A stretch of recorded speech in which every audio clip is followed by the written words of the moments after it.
100,000 followers, 15 million views in 60 days. That's what I recently had to do for one of our clients. I actually managed to do all of that and a little more, actually almost twice more, in less than 45 days at a time when everybody was just crying about how the Instagram algorithm is broken and unfair. And today I'm going to show you the exact strategy, timeline, process, and takeaways, right, you can use to get lots of views, engagement, build a crazy community, and become the #1 creator in your industry. So the first thing that we actually did was to create a strategy with content pillars. And we talked about it a little bit here on the channel before, but basically content pillars are content pieces with similar structures, even similar hooks, I would say. And implementing a content pillar strategy the way I'm going to show you right now, it will just make so much of a difference for your whole content game, because if done correctly, you'll first of all bring some order into your content strategy. Lots of people always say, I feel like I'm all over the place. That's exactly how you get rid of that.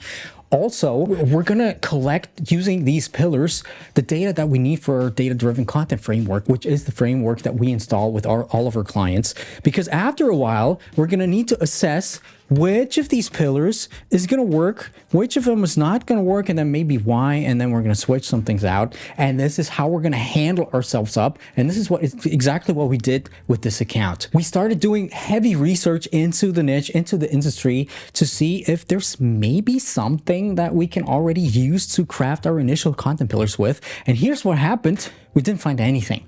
Or not a lot. Most of the content that we figured out was sort of like lower quality-ish kind of content, garbage content, if you will. And usually people get stuck at this exact stage because they're like, well, there's nothing, there's nobody like me. I have no idea, this is not going to work. But looking a little bit deeper into all of this, we still could see some small data points. Essentially, this low quality garbage kind of content had some little spikes every once in a while here and there. So we could see, okay, there's something going on. Spikes in terms of reach and engagement still was not the best. With that being said, that thing alone was not obviously enough to create content pillar in itself. So we had to actually expand our research a little bit, and that's what we have to do quite a lot recently with the way the algorithms work and user preferences work. Basically what we did was we went back to the whole avatars, and I usually call them one true fans, which is essentially your knowledge that you have about your target audience. Usually, or actually all the times, you have to be 100%, 95% aware of who your target audience is to create content that's actually fitting for them. And this is a step so many people kind of miss out on. What we usually take a look at here is, first of all, the demographics and what we call the psychographics, which is essentially, why do people want to watch your content? Like what's going on inside of them? You know, with their psyche, basically. Why are they crying at night in bed? You know, what is the thing? And how can you come in with your content to actually, you know, serve them exactly that? So we went back, we took a look at the target audience, the demographics, as well as the psychographics. And we figured out, well, there's certain things that these people want and certain other types of content they might also consume on Instagram, which doesn't have a lot to do exactly with that niche that our client was in. But if we expand the niche, actually, let me show you something that I usually draw a lot. If we take a look at something like that here, okay? Usually people do research right there with a very core audience of, you know, whoever they serve. So for example, home fitness tips, photography, mobile photography, stuff like this. But for the research, we actually kind of went right here, taking a look at the target audience and what type of content works well within them. Had nothing to do with the niche of our client. And we kind of started to expand that out a little bit. Kind of looks like an eye, because it basically is an eye, if you think about it. And we did, lo and behold, find some content frameworks that we thought might work well also if we wrap it around our own niche. And basically we found some patterns, both in the sense of the content itself, like the topics, but also the way how the videos are being made. So the length, for example, the style, and also how they approach the whole content game. And obviously, we found a bunch of potential content pillars, and we created our content pillar framework based around that research. So here's how we set up our initial content pillar strategy to kind of make sure that we're going to get noticed by the algorithm. First of all, the way we figured it out, and usually that's the case, all of the content was Reels. So all of the 5 pillars, we actually set up 5 content pillars, like right here, 1, 2, 3, 4, 5, yeah. And all of them were Reels. And usually, most of them, the first 4 of them, were a mix between really short videos that were snappy and to the point, and that's one of the patterns that we recognized with, you know, doing all that research. All between, let's even say, 5 to 15 seconds long. Some of them were focused on sort of going against the grain, and was another pattern that I've noticed works really well in that target audience, similar target audience demographics and stuff like this. So those were the first 4 pillars, you know, iterations of that with similar hook structures, or actually different hook structures, different topics, but all within, you know, I'm not going to confuse you right now. But also, usually what I do is one pillar is going to be a pillar that is sort of like a testing pillar to kind of play around with it, just to stay fresh and, you know, on top of the game. And usually for that, I also expand my research, not just on platform. Let's say you create short form videos. Obviously, you're going to want to take a look at Instagram, but also YouTube Shorts and TikTok, and just kind of compare and take all the data in. But what I also did was, in this case, take a look at the long form YouTube stuff that we saw, and also blogs and Reddit in this case, which was very, very interesting. And I have noticed that there was sort of like a big demand in longer content, 5, 6, 8-minute content, sometimes even longer than that. And obviously we can't do that, right, with short form content. So I kind of, and that's usually what I do a lot. So I just write that down and actually do exactly the same thing. The first 4 pillars, like the 5th pillar, was actually a mix between the first 4 pillars. I don't even know how to draw that, and a little bit more detailed. Right? So whereas these ones were all more like 5 to 15 seconds long, this one was a mix between all of them, but just stretching the 60 seconds plus mark, just to see how this whole thing is going with that audience. Again, just based off of research and seeing that there's demand for that even outside of Instagram. So that was the first important thing. Actually took a while, took 2-3 weeks to kind of get that down, even just the research phase.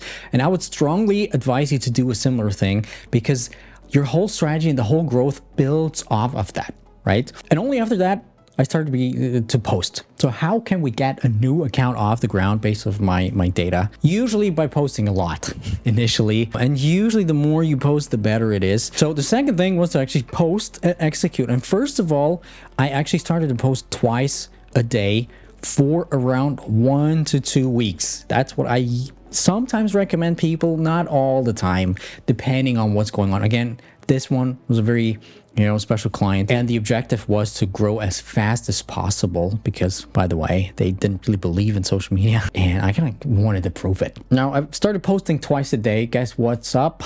Within the first 2 weeks, not a lot happened. Actually, you know, just a little bit. The first few posts got around 100 to 200, sometimes 300 views. Still, 100 views to 300 views, not bad, considering we started with 0 followers. Which basically means the algorithm is not dead, right? If you really get 0 views, the algorithm might have some issues, but yeah, you know, it's just a normal thing to start off slow. Again, the important thing being the pillars plus the frequency, you know, with your avatars in mind, will train the algorithm, figuring out who your audience is, they should serve your content to.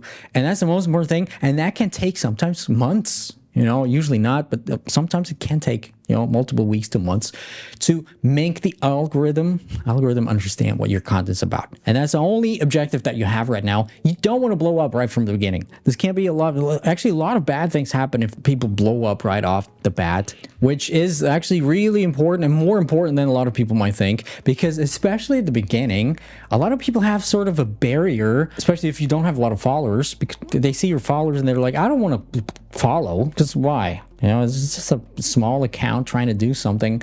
So people really don't want to follow a fresh account. People really don't want to follow a low follower account. So what we need to do is we sort of need to break through that barrier somehow. Ideally, that's how it's going to look afterwards. And there's a few steps you can do, and you should include in your strategy to kind of break that barrier, or that help you break that whole barrier. First thing, obviously, being social proof. You know, social proof usually goes in hand in hand with followers, but we don't have that because we didn't have that because we started fresh. First of all, in terms of high production quality content, right? Good audio, good lighting, a nice set in the background, nice framing and stuff like this. But also in terms of the whole content audience fit, right? Content audience, if you remember, the avatars, their psychographics, their wants, their hopes, their dreams, their fears, and your actual content. You know, this needs to be aligned and on the same level. That alone will help you get followers, right? But not only, because there's a few more things that we did, because we saw after about a week and a half of posting twice a day, you know, we had a few followers, 100 followers or something, which is also not bad, but it went really slowly, like sometimes 20 followers, sometimes just 1 follower a day, and something like that, you know, so an up and down. So the next thing we had to do was to kind of take out even more steam, right? That, you know, basically the barrier that people have.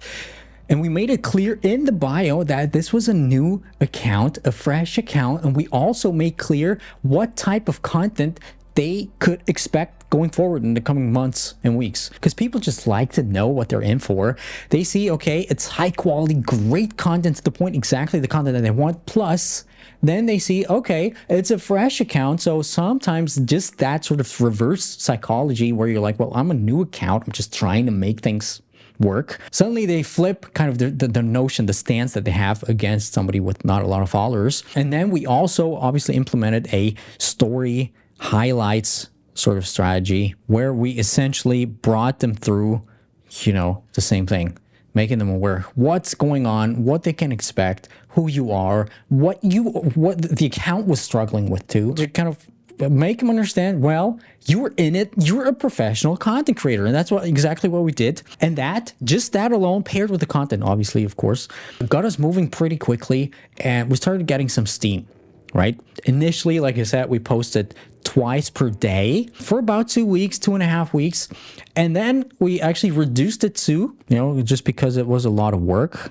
So if we were to take a look at the, you know, sort of like the first 2 to 3 weeks, not a lot happened. Now, as we started to get a little bit more steam, right? Once we had hit like 100 followers, 150 followers, we also started to make people aware of our growth and our community expanding in the stories and also in the story highlights by featuring comments, actually replying to, first of all, replying to almost every comment, and actually every comment at the beginning, but also featuring some of the comments in, you know, in the stories and kind of commenting on the comments and stuff like this, kind of just to get the whole community aspect going. And then at some point, and this is the most powerful weapon ever, you know, and I shouldn't share this with the whole world for free, but essentially it is people, or whenever you get some content piece perform a little better and there's just some negative people around, share that negative comment in your stories and kind of strike a conversation. Right now, it's even better. We didn't have that back then, because it was like 2 months ago or something like that.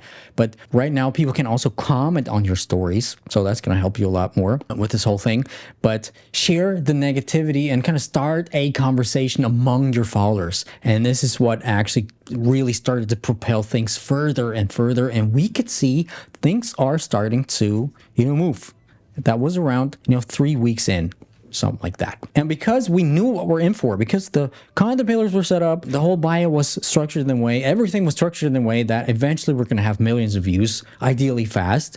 This is what happened, right? At some point, one of the pillars started blowing up like crazy. You know, I think 3.5 weeks in, we had a video blow up to 700,000 views. And when that happened, we started to ride the whole wave. Again, sharing this whole thing in the stories, you know, that one of the videos blowing up, that we were so happy about that. Started to share some comments, some negative comments and stuff like this. And the whole thing propelled us even more, kind of lifted us into another algorithm here. We've also talked about that here. Now, this very first video that kind of got 700,000 views was actually stuck at around, you know, 300 views for a week. Then it started slowly climbing and suddenly blow up like this. And all of that happened because essentially we exploited the algorithm in a legal way, because we started to create natural binge sessions. I think that's number 4. And that was the reason why we started to blow up more and more, to the point of getting 1 million views almost on every reel that we posted. Crazy. So let me show you how we actually did that, you know, so you can actually replicate it. So going back to the pillars, usually the way it works, you start off with creating a few pillars, 3, 4, 5 pillars. And after a while, you know, well, we're going to kill this, we're going to kill this, because the views are just not there and the metrics are not there. For us, which was the interesting thing. The first 4 pillars were actually going pretty strong. They're short videos, right? The 5 to 15-second videos. Obviously, they work well because we do that essentially daily for all of our clients. So we have a lot of data points. We kind of know what works and what doesn't work. But the actual propellant, like I said, to getting these binge sessions was one thing that kind of blew my mind as well. Let me show you. Remember, the first 4 pillars were actually, the short ones were performing really well, right? Sort of from the beginning after a few weeks. The long ones, what I told you before, they were actually underperforming. So at a surface level, we could see, well, a lot of people might actually kill them off because they were like, well, you know, they get like 20% of the views that the other ones get. So let's kill it off. But again, I had a hunch and I had some data that content like this performed well on other platforms, long from YouTube and stuff like this. And I actually could see still some patterns when we compared these two. The long pillar actually had slightly higher comments, and not just higher comments, but the comments themselves, they were more engaging, more in-depth, you know, longer comments, stuff like this, despite just getting a fraction of the views. But I also saw another thing is that the watch time was not really there with this. Right? Even though it was a longer video, knowing, you know, comparing it to other long, high-performing videos from other clients, watch time was not really there. By the way, I have a video where I share all the benchmarks that we currently have about watch times. After this video, I would watch that. But for me, this whole thing meant one thing. The pillar is cool, and we should keep using that pillar, but the hooks just suck. And I actually have to admit, even right now with 60, 90-second videos, even longer, 2-minute, 30 videos, the hooks by far, maybe even more than before, are the most important part. If you got that down, you can kind of slack off on the rest of the video. Not really, but you get what I mean. So here's what we did to the whole hook situation of these long videos. And we actually did 2 things, and then I'll let you out into the real world to implement what I just told you. First of all, we really spent crazy amounts of time on the hooks. You know, I just put in crazy, but you know what I mean. Because, you know, really trying to get our target audience and the psychographics down and hitting the points that people want to hear, that people are interested, right? We went back to all of these videos also and analyzed which hooks, which were the best performing ones, and what kind of hook structures that we have, and what really got people going. So we really started to nail that down with the longer videos as well. And we usually spent lots of time on the initial hook, thought it was perfect, take some time off, you know, an hour a day, come back only to figure out, well, that hook just sucks. We have to go back to the drawing board and just make it better. It hurt. It was really hard. Even for me, it was hard, you know, but worth it, you know. By the way, if you're part of the creator mentorship, we actually do that whole process for you. The avatar thing, the whole research, the mapping out the initial content pillars, and basically the initial heavy lifting that, first of all, takes lots of, you know, resources, I would say, in your brain, but also, you know, a lot of guesswork. You know, guess what? We also have to do some guesswork, but we have a lot of data points already. So we actually do the heavy lifting for you, which is going to, you know, free up a lot of your time to actually focus on implementing all these things, but we are also there. So yeah, if you want somebody to do that for you and do that with you, down there is a link in the description. But yeah, that was the one thing we did with the hooks. So crazy amounts of time thinking about the hooks. But the second thing was to actually trying to get the binge sessions with the long videos going on, right? For short videos, 10, 20-second ones, binge sessions actually kind of come easily and automatically just by having a pillar strategy, because they see, well, a similar hook structure, this is a similar topic, good. I will watch the other one. For longer videos, people are not really invested, you know, usually. So we kind of have to help a little bit with creating binge sessions. And what we did was to actually, we still have space over there, kind of started to create storylines among longer videos, right? So basically a part 1, part 2, without actually naming it part 1, part 2. And essentially build a hook at the beginning of a video.